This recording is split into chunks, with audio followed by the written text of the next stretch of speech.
Hi everyone, in this episode of Just a Gearhead, we're going to get the 77 Century ready to get on the road.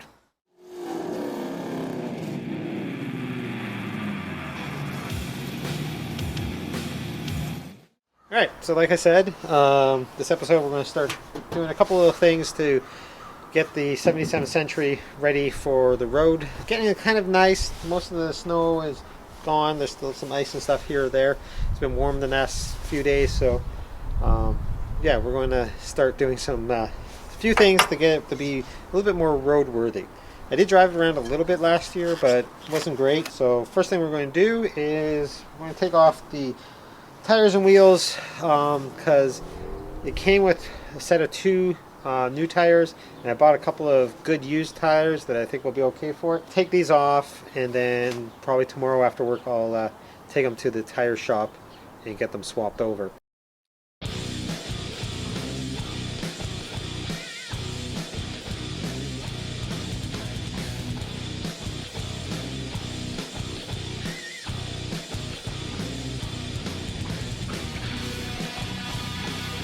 I think I'm going to have to go get myself a few sets of lug nuts because this car has three different types on it. There's this one, because these other two are the same, and then this one here, which is just the crappy little one. The front had two different types on, I think this one and this one, and I don't know about the other side, but yeah, so I'm going to have to definitely probably pick up a few sets of lug nuts.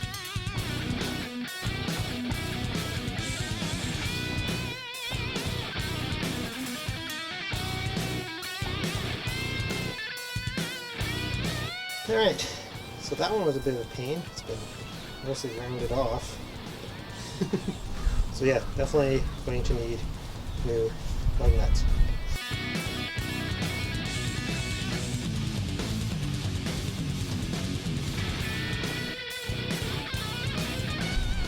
This one's a different size than the rest. One size smaller. Ugh.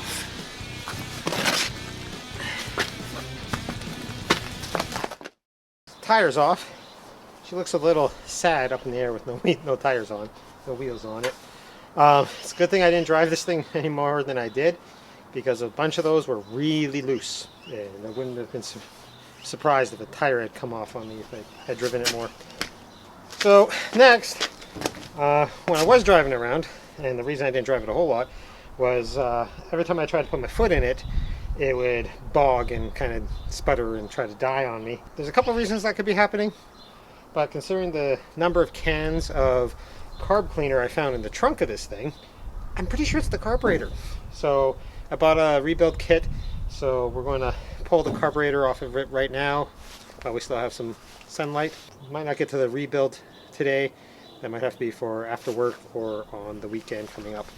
But anyways, so we'll get this hood popped and then we'll start pulling the carburetor. I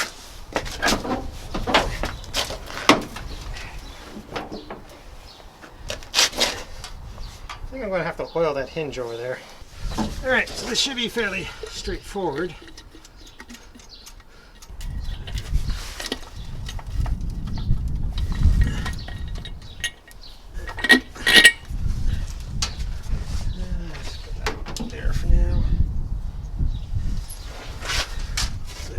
That.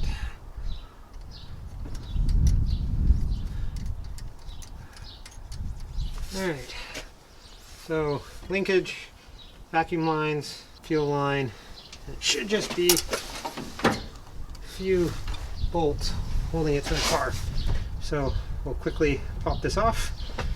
I'll show you how grungy this thing is actually. Yeah, as you can see, this thing is quite grungy. Not the worst one I've seen, but it's pretty dirty.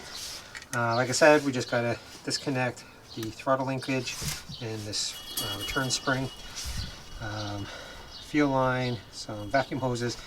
There's these two bolts here and two bolts in the back, and it should just pop right out.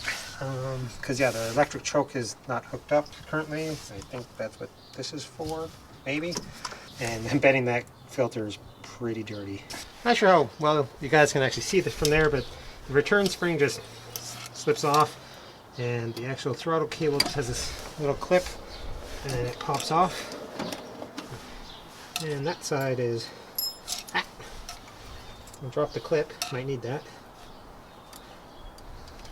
Okay, so that's that side. We got vacuum line here from the distributor, so we'll just tuck that there. This side, other than the 2 bolts, are disconnected, so now we'll do the fuel line. All right, this one should do the trick.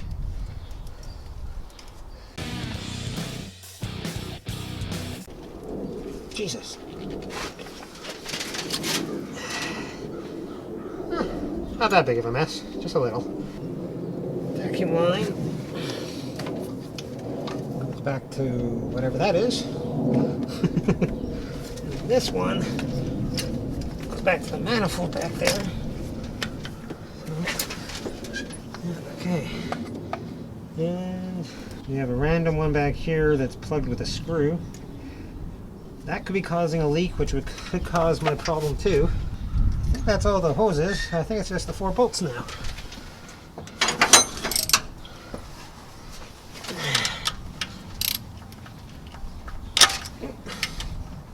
Come on. There you go.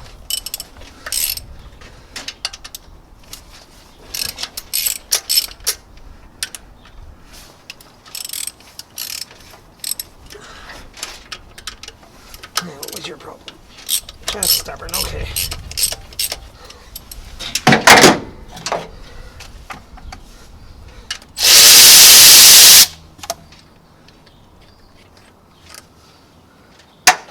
One thing about these cars with these long front ends, they have a nice shelf right here for all your tools and hardware.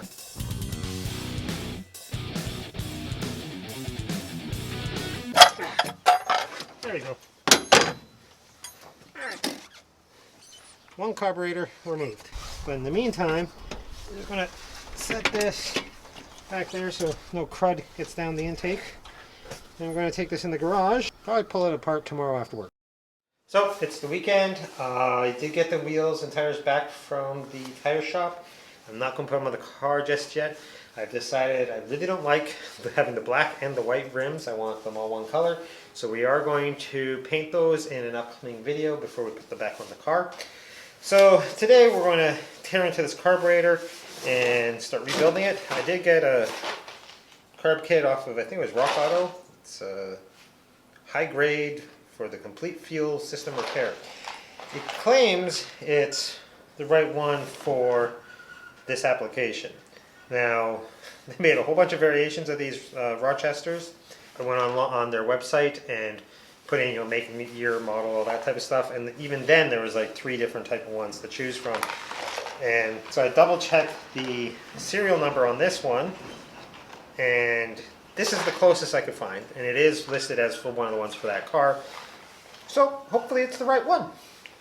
But we will see what we have in this box, I guess, to start with, and get everything started laid out here. Okay, so we have that, the warranty card, and no instructions, that's good. So, don't need that. Comes with instruction booklet with a exploded version of the carburetor with all the parts listed. And then here, we have all of our parts, I think. It says plastic.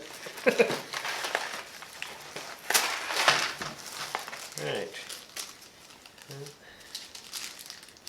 Okay. Not sure what that plastic cone is for, but I guess we'll find out.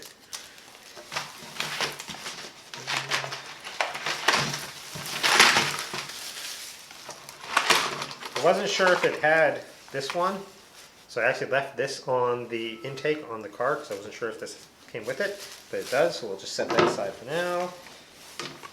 Gaskets, a couple different ones, thicker ones.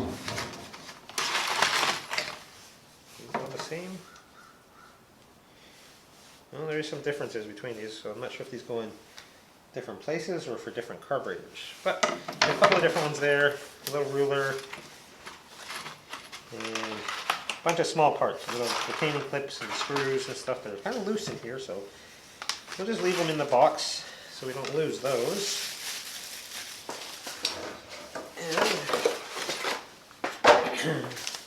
And get to taking this apart. Now, I haven't got a ton of experience rebuilding carburetors. This is only like this third or fourth one I've done. So we will go get some screwdrivers and whatnot. Looks like I need Torx for the top here. And we'll definitely take this filter out. It didn't come with a new filter, that's too bad. We'll have to take out the filter that's inside here and see how bad that is. Probably gonna have to replace that. And then we're going, once it's got it apart, we'll clean it all up and then we'll put it back together. So let's start with taking it apart. Well, actually that looks pretty clean. Looks like someone might have actually replaced it sometime recently. So set that aside, because I don't think it came with a new one, so might have to reuse that. Alright, well,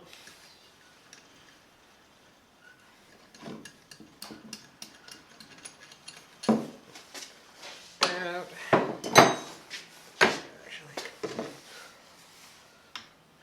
Now I don't have the right side Torx bit in a screwdriver, so I got to use socket version or ratchet version.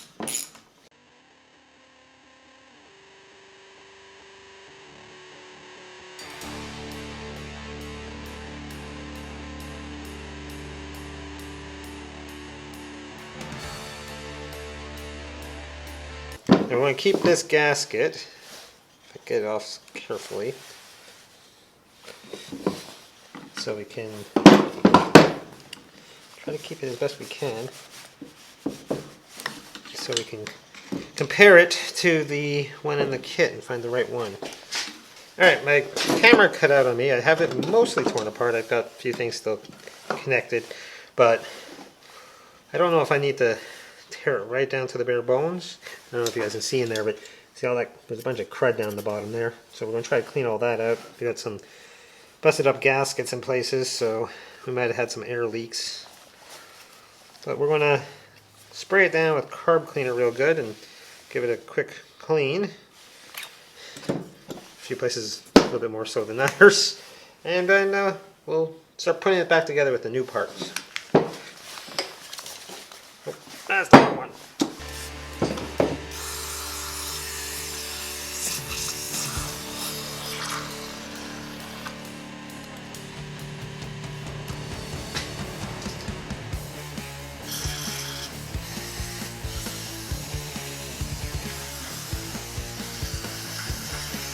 Alright, I have a thing down there to catch the carb cleaner and stuff. Basically, I'm trying to shoot it through all the little openings to just try to clean out as much gunk as we can. Gone through, used carb cleaner on the three main body parts. Went through and sprayed it through all the little orifices that I could find and whatnot. So I'm pretty sure this is about as clean as I can get it with the stuff I have here. So we're going to start putting it back together. We're going to utilize as much of the new kit as I can. Interesting thing is though, it doesn't have any new springs in the kit. So I'm going to have to try to reuse all my old springs. And this one piece here, part of the, where'd it go? This one. These two are different. So this one has a notch cut through it, this one doesn't. So we're going to, what is this? I forgot the name of this damn thing.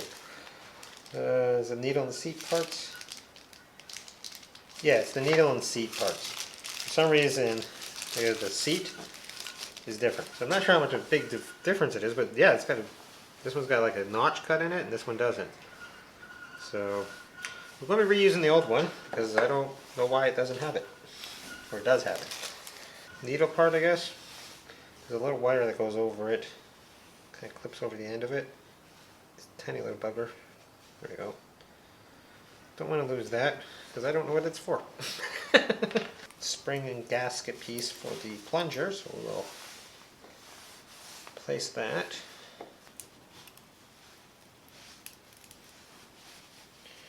There we go. Okay. That's back together.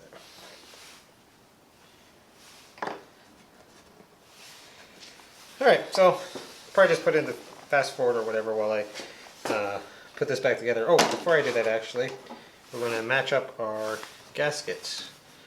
So, 'cause there was two of these, there's two types of these, and that one matches, so we'll use that one. I'm going to set the old one aside. And then, there was two types. There, yeah. There's two types of this, and according to this, it should be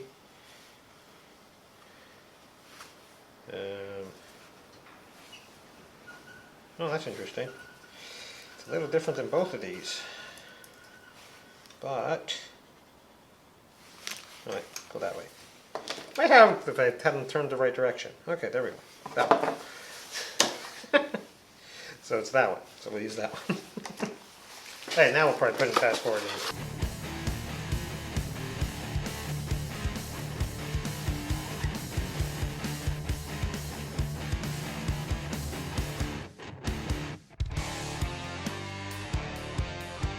What was driving me nuts is this little power valve thing here. You gotta get these little rods into little holes. You get them all lined up, and it's gotta be able to move up and down. You got this little retaining cup that kind of stops it from popping back out. To get that all lined up and get that in, it's just causing me problems, causing me headaches. So now that I got that all in place, I can put my plunger back in. And I got this arm for the choke in place, and then we got to kind of work this gasket on. You got to kind of work it over the power valve there with around it, and try not to tear it. And yeah, that's another problem. So, anyways, we'll get this in, and then I'll get the top put on.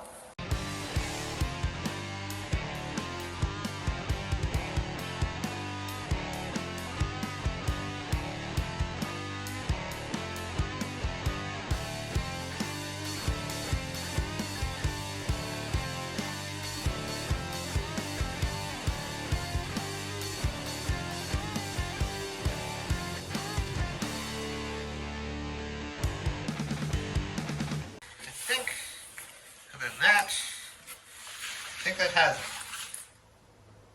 Guess we'll find out. It's pretty windy out, so I'm gonna, I don't know how well we'll be able to hear when I put this back in the car, but yeah, we'll probably go do that next.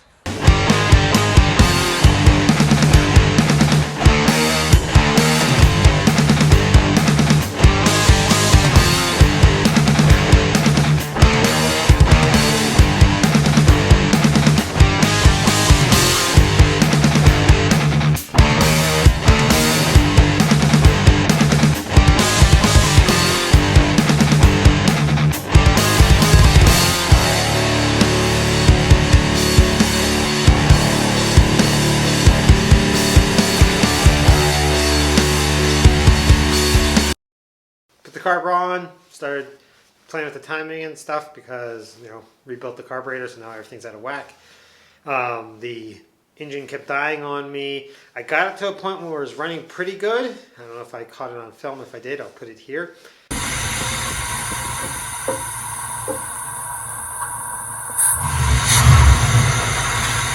But then it continued to die on me a few times. So I just kept starting it, playing with the timing a little bit, turn it off, start it, turn it off, start it. I think I killed the starter because the battery seems to be okay. I put it on the charger says it's good.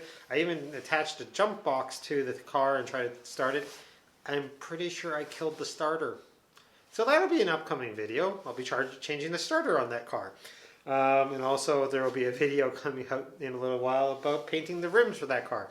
That car, hopefully this doesn't continue because I was hoping to drive that car, not be working on it all the time. But anyways, that'll be it for this episode of Just a Gearhead.